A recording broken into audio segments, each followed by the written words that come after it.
and usually results in coma and death. All right, we'll take a step back and talk about the midbrain, the thalamus. You might see it called the diencephalon. The thalamus is midbrain. The thalamus receives all sensory information except for smell. And we consider the thalamus to be the sensory relay station. And so the thalamus receives sensory information and processes a little bit before it sends it to the primary sensory cortices. And so here on my mid-sagittal brain, we can see some of the thalamus. And here on this cartoon, the thalamus is a set of nuclei that's lit up here in green. I won't make you pick to the thalamus on any slides. I just wanted you to see it on the different drawings. You might hear the thalamus and the basal ganglia referred to, the subcortical nuclei, or maybe just the basal ganglia. I just wanted you to be familiar with those terms out there. So the thalamus sends sensory information to the primary sensory cortex. There's part of the thalamus that takes vision and sends it to the primary visual area. There's a part of the thalamus that processes auditory information and sends it to the auditory cortex. There's a part of the thalamus that senses proprioception and touch and sends that to somatosensory cortex. Something the thalamus also does is send the sensory information to the basal ganglia. The basal ganglia help the frontal lobe plan motor movement. And so again, instead of the thalamus being light up in green, here we have the basal ganglia lit up in red. And what I want you to remember is the basal ganglia help the frontal lobe plan motor movements. And remember, Parkinson's and Huntington's disease are degenerative processes of basal ganglia. So this is where the term extrapyramidal diseases came from. People started studying this stuff without really understanding what's going on a few hundred years ago. So all this terminology has popped up that's never really gone away. And so the diseases of basal ganglia we refer to as the extrapyramidal diseases because these result in a disorder of movement without paralysis, at least early in the disease. So people with diseases of basal ganglia, like Parkinson's disease, they'll have a resting tremor. And you might be on YouTube and see somebody who has Parkinson's disease and a resting tremor. The tremor will go away as they move around a little bit, but the tremor is more obvious at rest. Athetosis means snake-like movements. Chorea means dancing-like movements.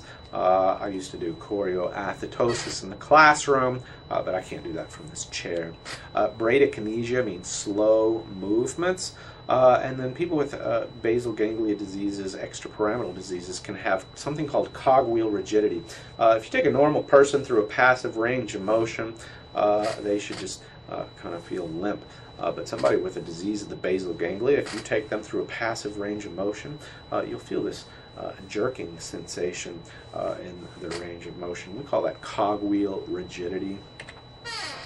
And here's a picture just showing you that the thalamus and the basal ganglia closely associated with each other. Remember, the thalamus, the sensory relay station, all sensations processed in the thalamus first, except for smell, and then the thalamus also sends that information to the basal ganglia, so the basal ganglia can help plan motor movement.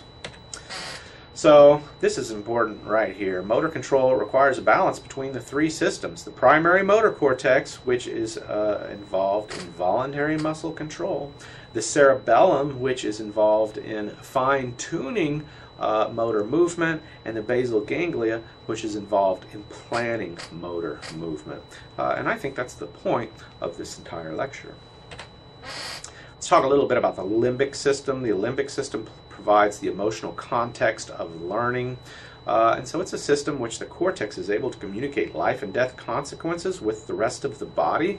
When you see something that makes you panic, and all of a sudden all these autonomic responses are going off in your body, your heart's racing, you can feel yourself panicking, how does your brain communicate very salient, important sensory information like life and death stuff, and communicate that with your autonomic systems. The way it does that is by communicating with the limbic system. So the cortex, your cerebrum, and the hypothalamus, which is involved in preparing autonomic functions, organizing autonomic functions, they communicate with each other through this limbic system. But you also might see the limbic system involved in memory processes and smell as well. So don't be confused. And you might have this reading right here somewhere. The hippocampus, the hypothalamus, the amygdala, the cingulate gyrus, all involved in the limbic system Papes circuit, I think it used to be called. Well, look at this right here. His limbic system helps his body respond to things that are real important. He is awake, alert, and oriented. He's completely adrenalized. He's having an adrenaline rush. He's running as fast as he can away from this woolly mammoth because maybe he was out hunting for some little woolly mammoth and made Mom angry. And now her limbic system is all charged up as well, and she is undergoing essentially the same physiologic processes as he is, and both of these are occurring because of limbic system. So the limbic system communicates with the hypothalamus to create what you might read about in old books as the 4 F's of autonomic responses. Fighting, or fleeing, which is also called flight, fight and flight. Feeding is controlled with the limbic system, as well as mating. So let's talk about the spinal cord. The spinal cord, by definition, begins at the crossing of these upper motor neurons, the pyramidal system, at the pyramidal decussation. So these neurons that start in the primary motor cortex and they run down through the brain, they cross at the definition of the beginning of the spinal cord at the pyramidal decussation. Decussation just means to cross. And so here's a cartoon with the spinal cord circled there, squared in red, and we're going to blow that up a little bit and blow that up a little bit more. That's the part of the spinal cord attached to the brain. We'll take a look at the spinal cord as it descends through the spinal column, and remember the front or ventral part is shown here. And notice the spinal cord has gray matter nuclei on the inside, and those are cell bodies, and white matter are columns of axons running up and down the spinal cord. And so the white matter's on the outside, the gray matter's on the inside. That's why they're called spinal nuclei. So I want to draw your attention to these lateral columns. They're the axons of the upper motor neurons of the pyramidal system. So these upper motor neurons, they begin in the primary motor cortex, they descend through the brain, they cross at the pyramidal decussation, and then rather than being called the pyramids, we call them the lateral columns or the lateral corticospinals. They're still the same upper motor neurons we've been talking about all along. So the lateral columns are axons of pyramidal neurons from the primary motor cortex. They're also called lateral corticospinal. Cortico from the cortex, from O2. Cortex O to the spine. Corticospinals are also the upper motor neurons of the pyramidal system. See, all this terminology came about when people really weren't sure what's going on, and that's why one neuron system has a lot of different names, and these different names pop up in the clinical setting all the time. So these lateral columns are axons of the upper motor neurons of the pyramidal system. They're also called, now that they're in the spinal column or the spinal cord, they're called the lateral columns. So you remember ALS, amyotrophic lateral sclerosis. A means without, myo, muscle, trophy, growth. That means there's atrophy involved in this disease. Lateral refers to those lateral columns, the lateral corticospinals, those upper motor neurons. And sclerosis means scarring. So amyotrophic lateral sclerosis is scarring of those upper motor neurons resulting in muscle atrophy. That's what ALS means.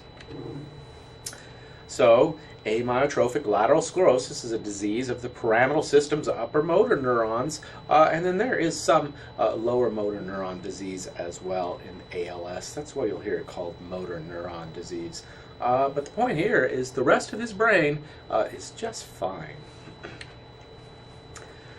All right, so this is important. In the ventral or anterior, the front part of the spinal cord, that gray matter is where the lower motor neuron cell bodies originate.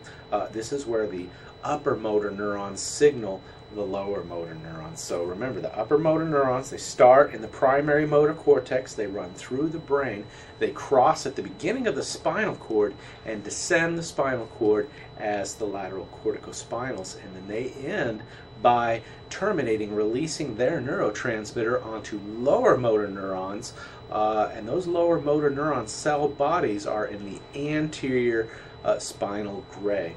So the anterior spinal gray is dedicated to motor movement of the lower motor neurons. The dorsal spinal gray matter is cell bodies involved in the sensory pathways, the afferents coming in and ascending up the spinal cord.